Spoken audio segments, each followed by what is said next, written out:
আপনারা যারা নিউ টাউনের কাছাকাছি 3 বিএইচকে ফ্ল্যাট খুঁজছেন, কম দামে খুঁজছেন, প্রাইম লোকেশানে খুঁজছেন, আজকে কিন্তু একটা দুর্ধর্ষ লোকেশানে দারুণ একটা ফ্ল্যাট নিয়ে এসেছি, বড় সাইজের ফ্ল্যাট নিয়ে এসেছি।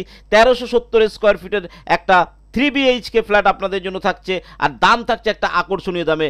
নিউ টাউন বিশ্ব বাংলা গেটের কাছের যে মেট্রো স্টেশন আছে, এই মেট্রো স্টেশনের একদম কাছাকাছি, পায়ে হেঁটে 1 মিনিটের ডিস্টেন্সে। এখানেই আপনি আপনার ফ্ল্যাট থেকে কিন্তু 1 মিনিটের ডিস্টেন্সে অটো পেয়ে যাবেন, টোটো পেয়ে যাবেন, বাস স্ট্যান্ড পেয়ে যাবেন, মেট্রো স্টেশন পেয়ে যাবেন। এরকম দারুণ লোকেশনে টোটাল নিউ টাউনে আপনি আর কোথাও খুঁজে পাবেন না। তো জায়গাটা থাকছে যাত্রাগাছি, যাত্রাগাছিতে একটা দারুণ ফ্ল্যাট নিয়ে এসেছি, 1370 স্কোয়ার ফিটের 3 বিএইচকে ফ্ল্যাট। হল কাম ডাইনিং চ্যালেঞ্জ করে বলবো, এই সাইজের নিউ টাউনের মধ্যে হিটকোল্যান্ডে আপনি পাবেন না, এখানটায় পেয়ে যাবেন। দেখুন, সেপারেট কিচেন রুম রয়েছে, আপনার ব্যালকনি, যথেষ্ট চওড়া ব্যালকনি, সামনে খোলা মাঠ থাকবে। আপনি কিন্তু রেডি টু মুভ আছে, বারবার বলে দিচ্ছি এটা রেডি টু মুভ আছে। আপনি চাইলে এখনই কিনে এখনই বসবাস করতে পারবেন, এই পর্যায়ে কিন্তু পৌঁছে গেছে।